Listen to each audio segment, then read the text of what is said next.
Controlling the time. Every presenter goes to give them 15 minutes, please, including the questions and answer.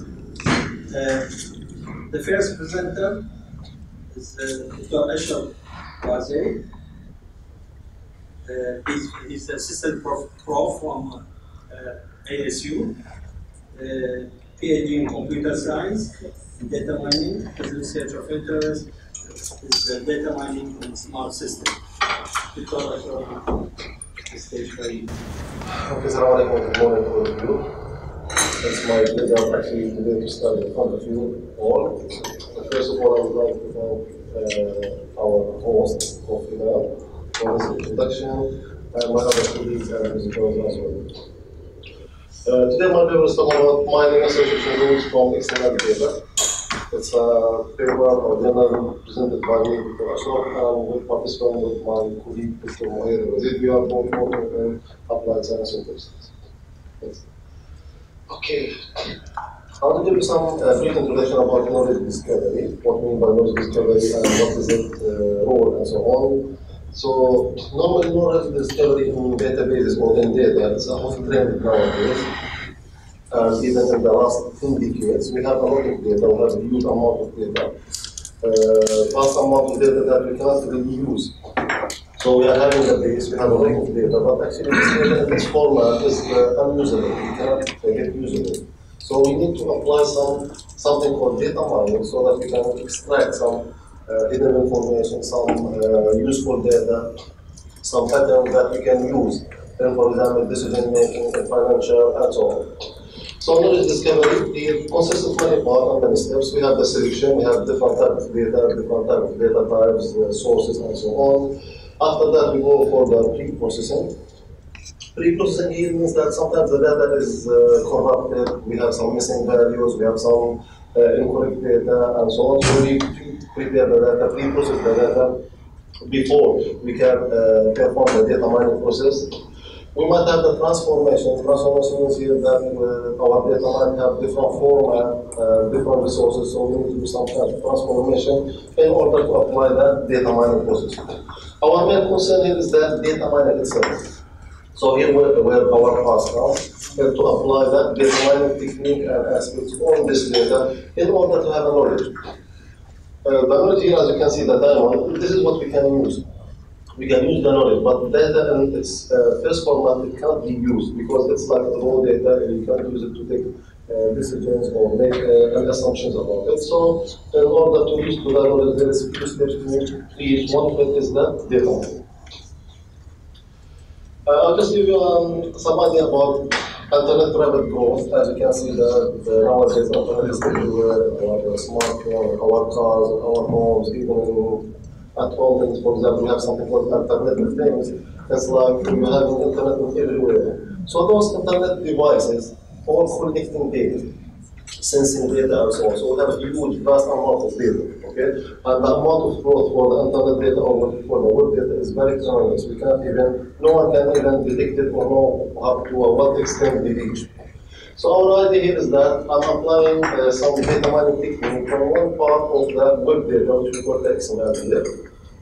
My data format will be the XML. XML is an extensible macro language. We use it to store some data and information in it. So what exactly I'm applying from the data mining here, I'm applying the association rules.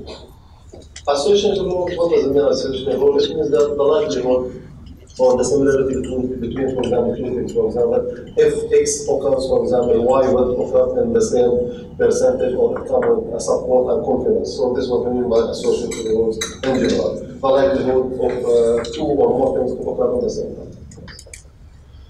Okay. My approach here is that my paper is comparing between two ways or two methods for accessing that XML data to apply the mining algorithm. We have two approaches, which is the direct approach and we have the indirect approach. In the direct approach, as you can see on the most left here, we have the original XML document, which is my source data. The data format is an XML. So now I'm accessing the data and implementing the mining algorithm, which is, for example, a priori or different algorithm, within a parsing language. So there's no transformation for the data. The data will be in its original format. And we apply the mining algorithm or the mining technique on the data as it is, and then we are having the result. The result will be in the form of association rules or any different form that we need. This is the first approach, which is the direct approach. It's implemented using our paper, and actually it was my PhD title there. So the idea here is that to implement an algorithm using a query language on the XML itself without any pre-processing or post-processing for the data, just directly as it is. Comparing with the others. Another approach, which is the indirect approach. In the indirect approach, we have in the most left here the XML document. What would happen here is that this XML document will be transformed to relational data, tabulated data, because in the beginning, all those mining algorithms, for example, a priori for association rules and so on, it was all implemented on what? On relational data, tabulated data. So what this approach talks about is about like transforming this XML format or whatever data format that we have, transform it into a relational data, tabulated data, apply mining algorithm in it, and after that retain the data to its original format, and then you can come out with the XML format algorithm.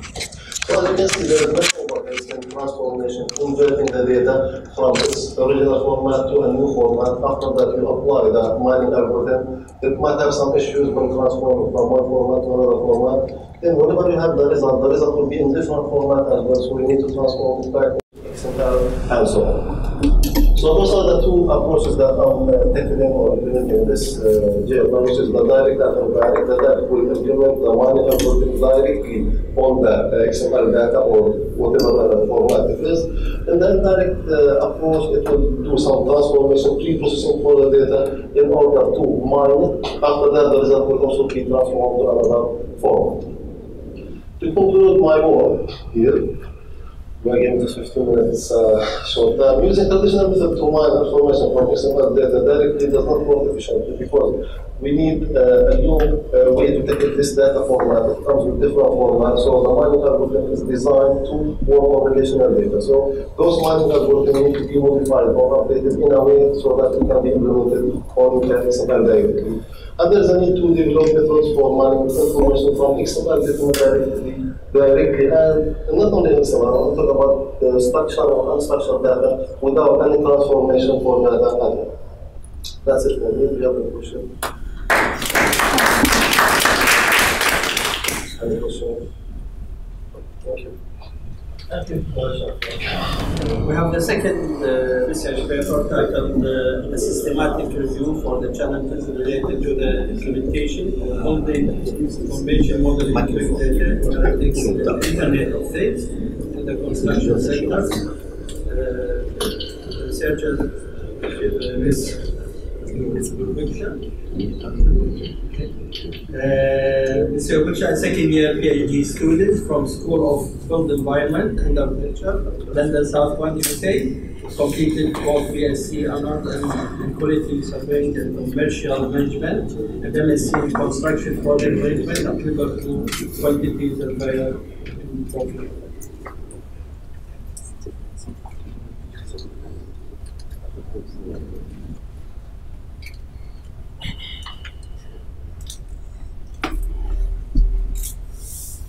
Good morning, everyone.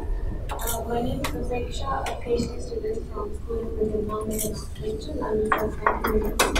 So my research is a systematic review for the challenges related to the implementation of business information modeling, big data, and Internet of Things in the construction sector. So this is actually a part of my PhD study.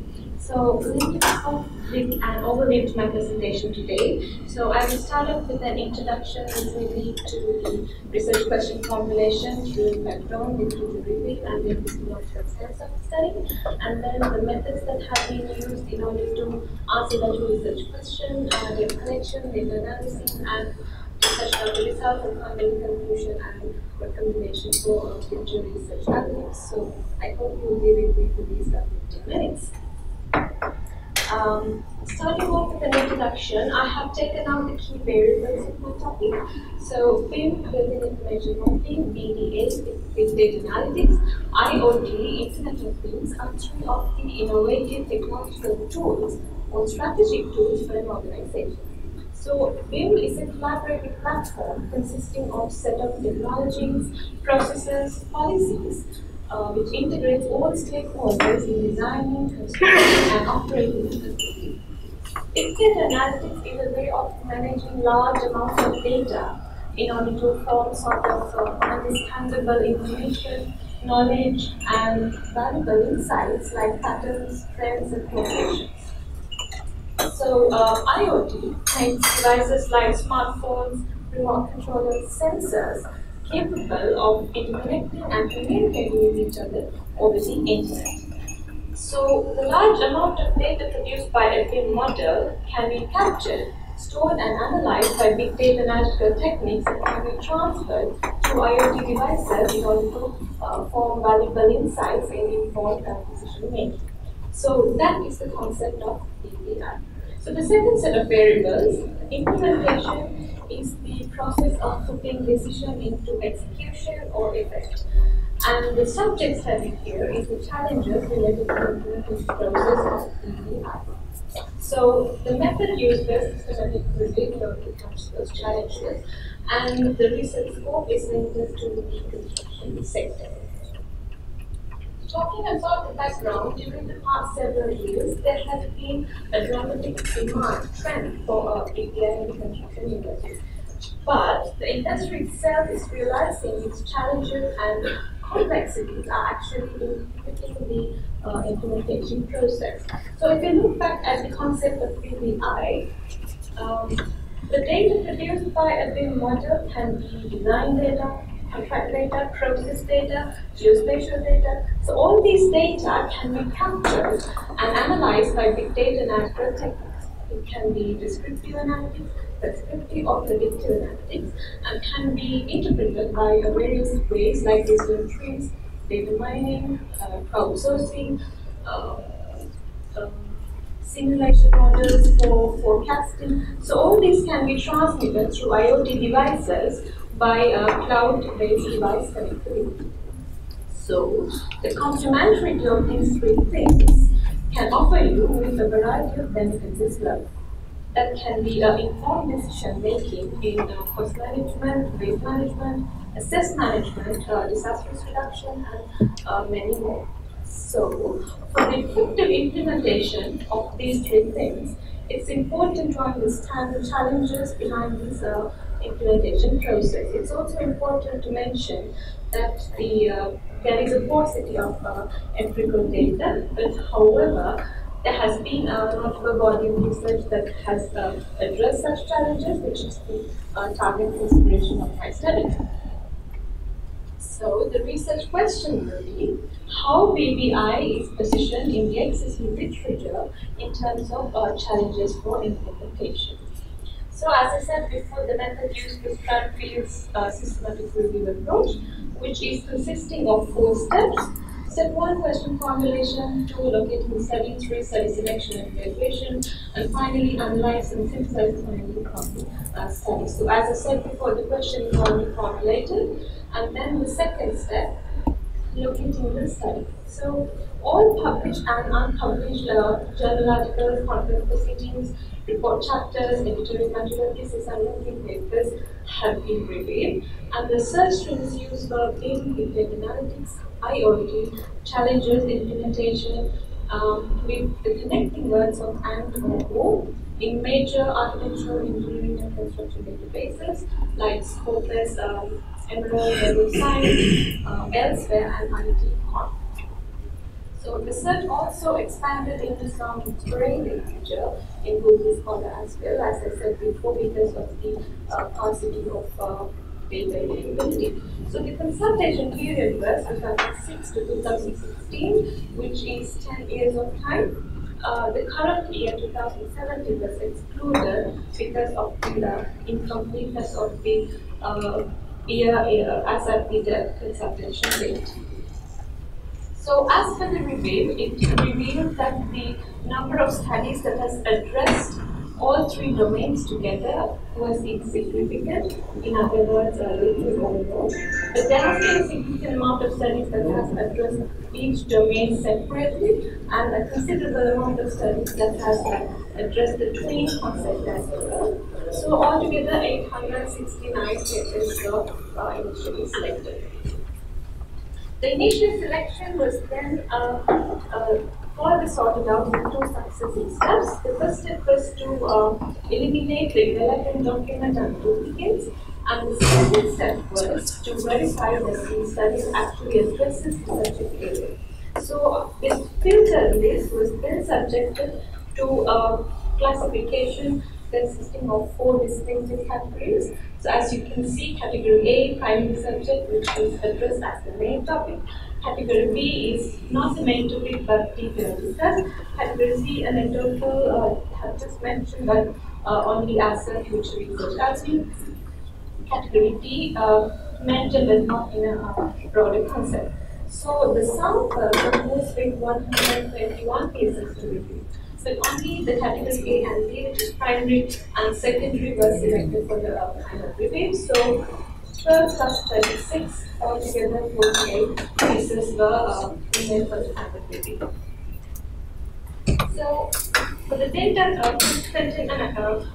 analysis, manual content analysis was used because of the low number of papers that has to be reviewed. So it came up with 6 distinctive categories of challenges, C1 to C6, as you can see, design-specific, project-related, industry-related, organizational, or strategy-attributed, technological and environmental are those categories, and these are the total number of challenges identified by the review. So 63 for BIM, 68 for BEA, and 73 for IoT. So among the all challenges identified, only 15 challenges were selected for the evidence demonstration table here. As you can see, 15 represent each domain, and these are the key authors that have addressed such challenges. Interestingly, many of the organizational, industrial, and environmental challenges were common to all 3 domains. So these are such challenges as identified to be common: standards, skilled professionals, legal, regulatory, organizational issues, and high costs.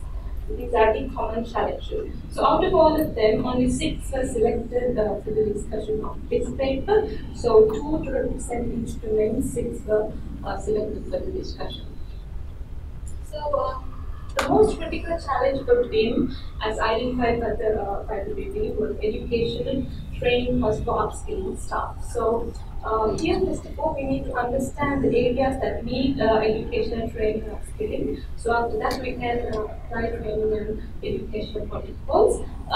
In some cases, we need certified standards as well. So it's important to mention that the training and education needs to be targeted to all levels of an organization, starting from the strategic level to tactical and operational as well.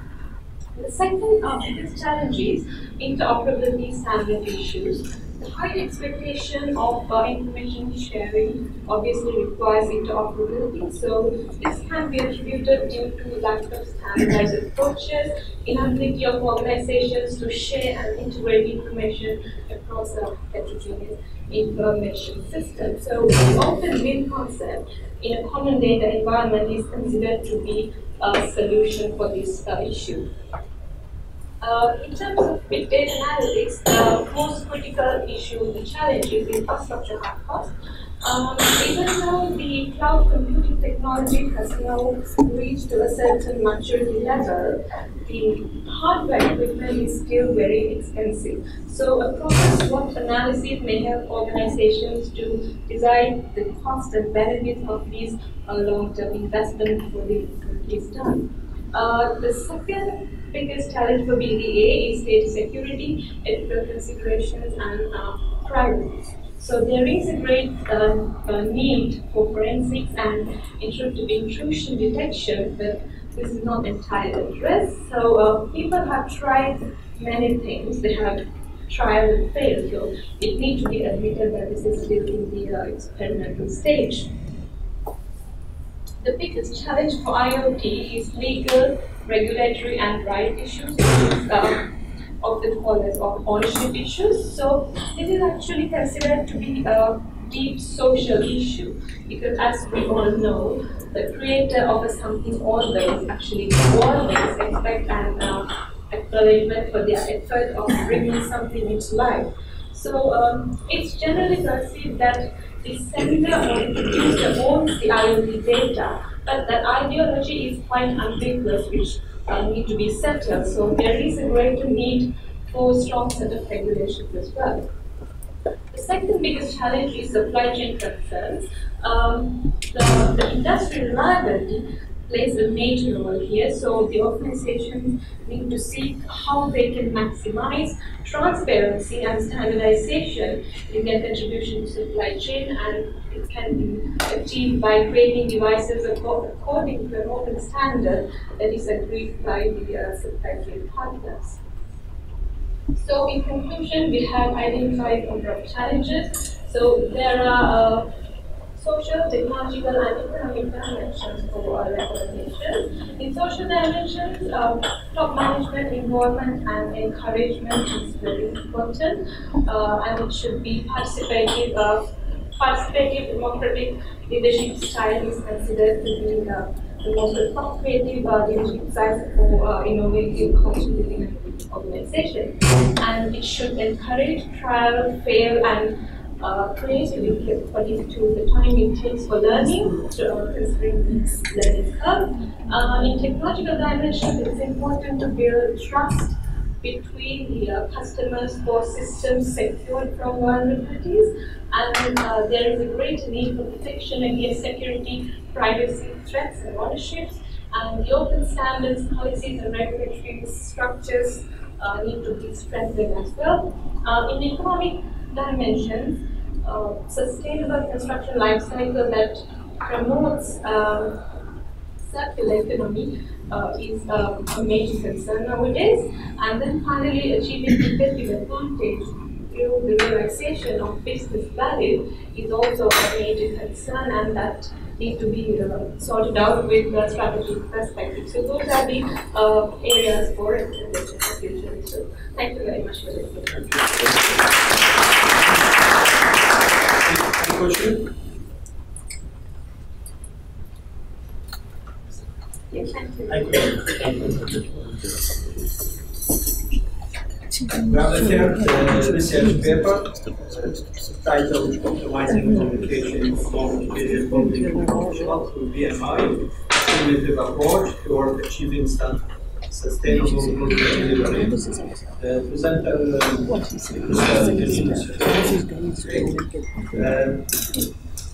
Mr. Genino, a chartered architect with the Nigerian Institute of Architects. He's a second-year PhD researcher at the London Southwest University under the supervision of Prof. Charles. His research is about developing a framework of integrating knowledge into BMI impact decision-making in projects. Good afternoon. My name is Gani Sikil.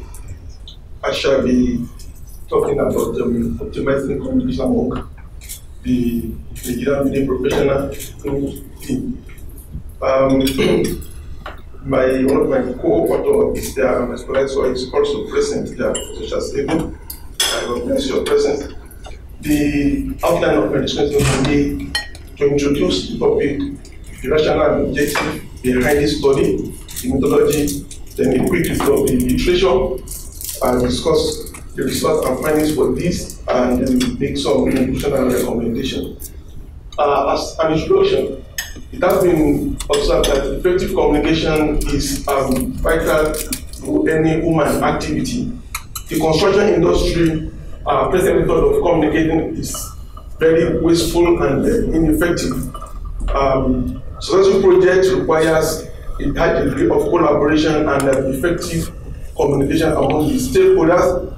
BIM have been argued, as we listened this morning, as one of the most effective communication tool and collaboration tool available to the construction industry, and therefore there is need for us to examine how effective this has been used, especially in the context of Nigerian professional industry.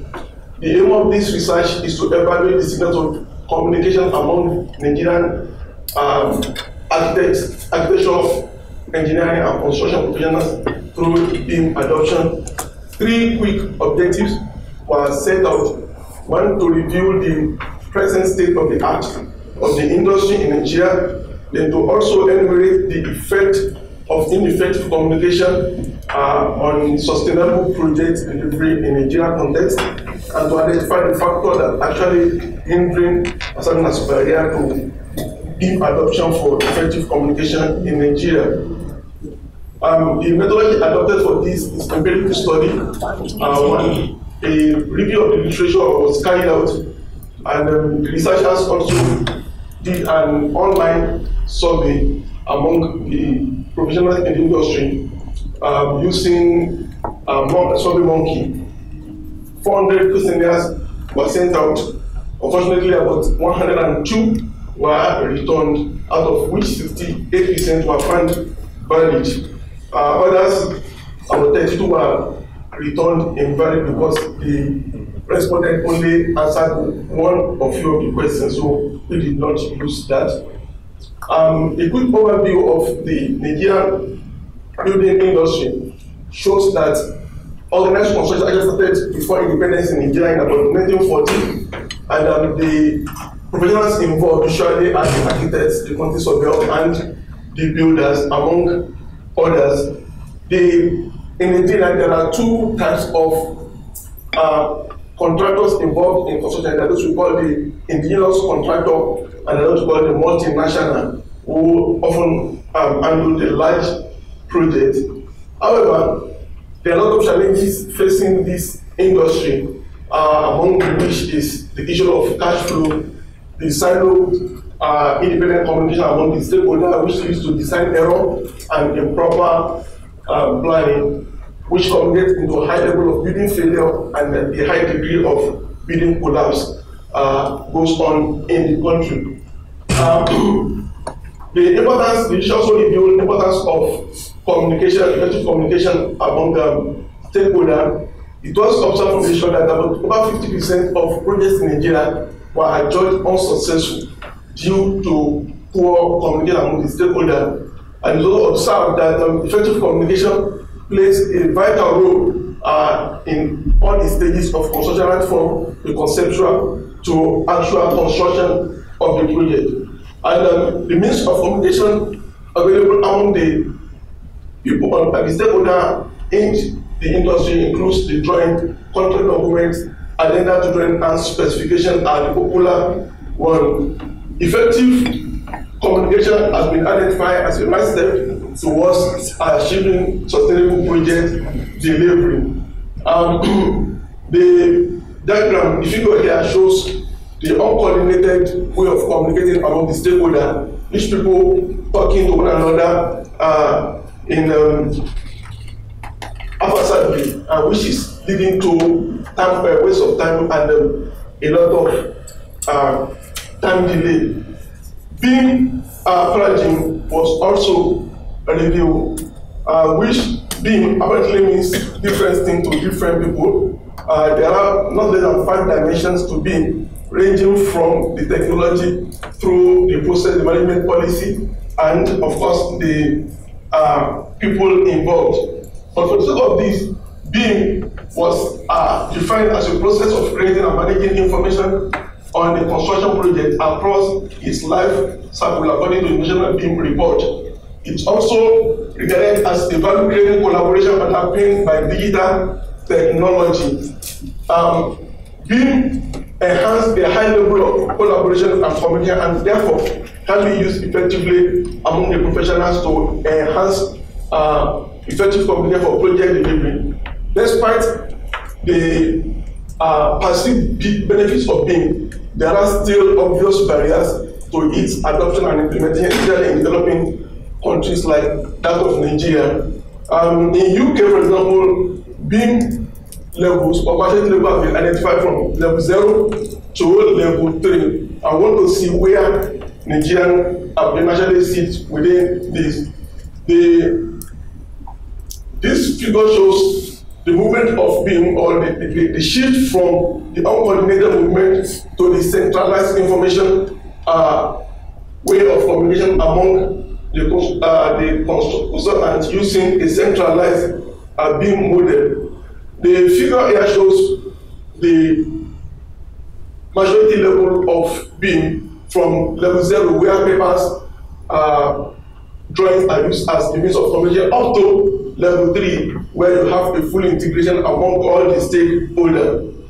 On our methodology and findings, we survey, like I mentioned earlier. The reason of the survey shows that the characteristics of the respondent shows that architects and engineers returns the highest number of our results, and this is very obvious because the software available in Nigeria are often used by these two people. Essentially, the architects are taking the lead, closely followed by the engineer who are using this as a digital way of responding. The level of education, the masters and the degree people actually has over 70% of our respondents. The year of experience shows that the number of people return out actually are the young professionals who have less than 10 years of working experience. I know that people who have over 20 years of experience do not respond to this our respondent, because they are either not legally compliant, or they don't know anything about what we are talking about BIM. The popular software used among Nigerian professionals essentially are three. You have the Revit architecture, you have the Autodesk ArchiCAD, and of course Revit as popular software being used among them.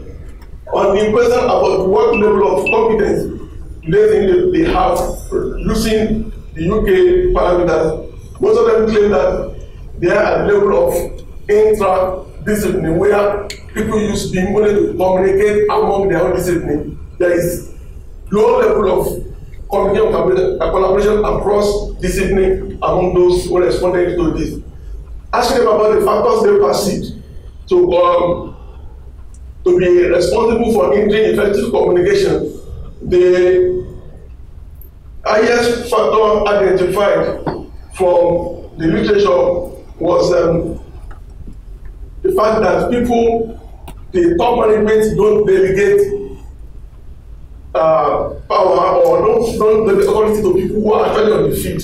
And these are the young architects who actually use the BIM. So they are often cut off from the decision of taking along in their decision making.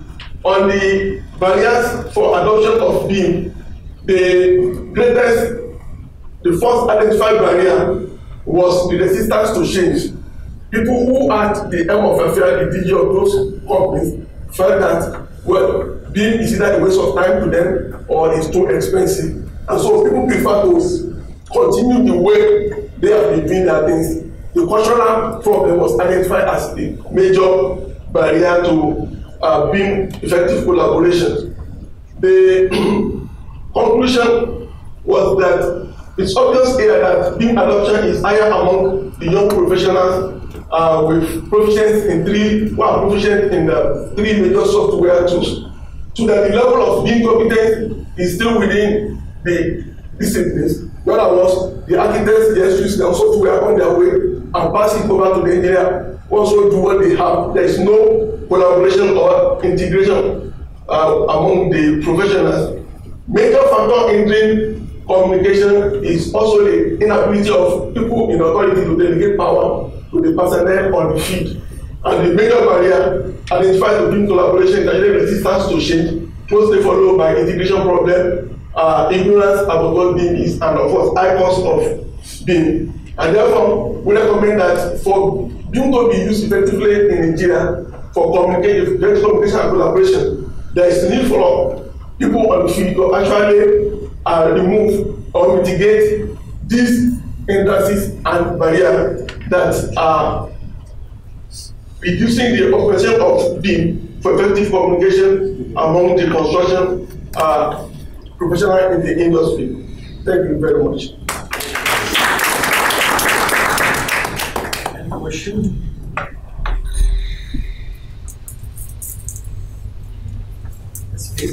It's actually a comment when you put the different levels of BIM in BIM level 3.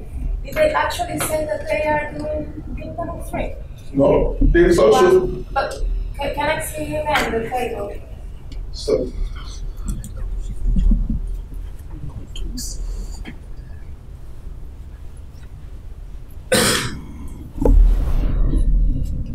Now, 9 people claim to be on level 3. We regard this as outlier because a number of them probably don't actually know what exactly the level 3 BIM involves. But it's obvious that the best we have in India are people who use BIM within their within their professional domain. And so some of them think that is the be all and end all of BIM, and it's obvious. But if the ultimate of BIM level 3 is the integration, which is not happening in Nigeria apparently. Not anywhere in the world. Like, I am kind of referring that because I am doing kind of the same, but in my country, and most of the people said that they were either in level, like between level 1 and 2, but nobody really said that they are level 3. Like this is something that is impossible. Like I mentioned, we regard it as such as outlier because the reality is that the best we have in Nigeria is at level 1 or 2. So nobody apparently is on level 3, but we don't want to tamper up the result. Because we just take, between the question here, we just take what they think is probably convenient. Thank you.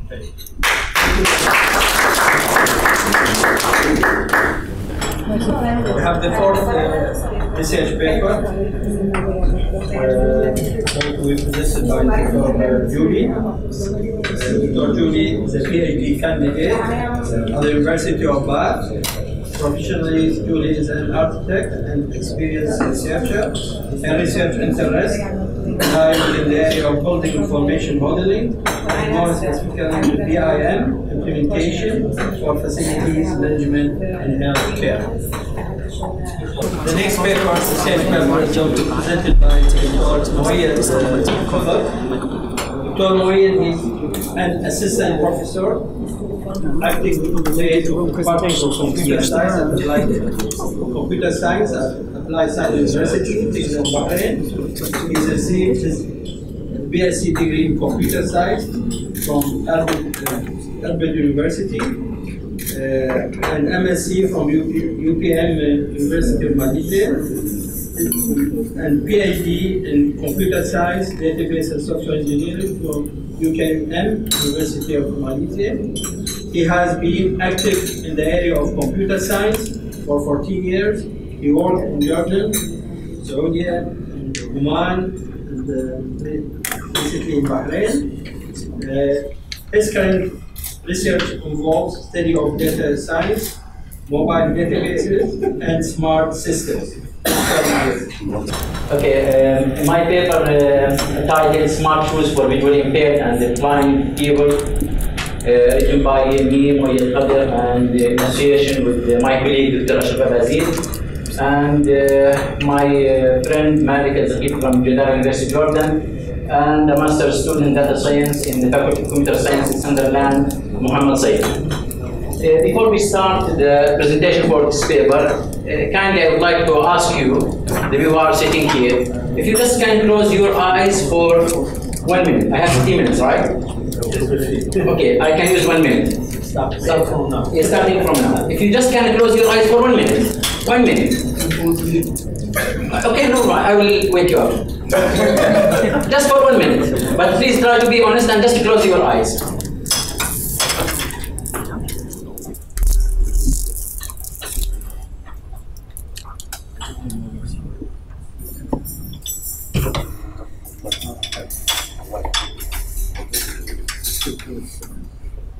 Open your eyes.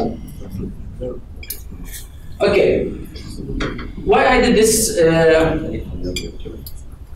experiment for